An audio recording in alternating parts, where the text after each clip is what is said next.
चला, खारवड्यांना आमच्याकडे सुरुवात झालेली आहे.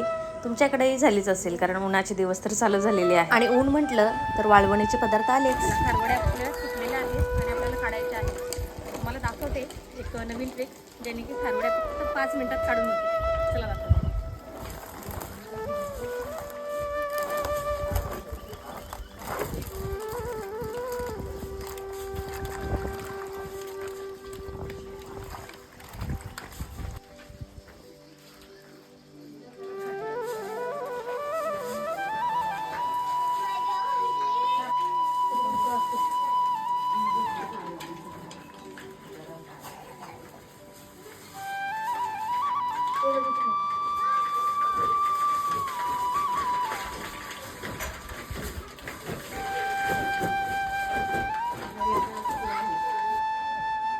आपल्या खारवड्या रेडी.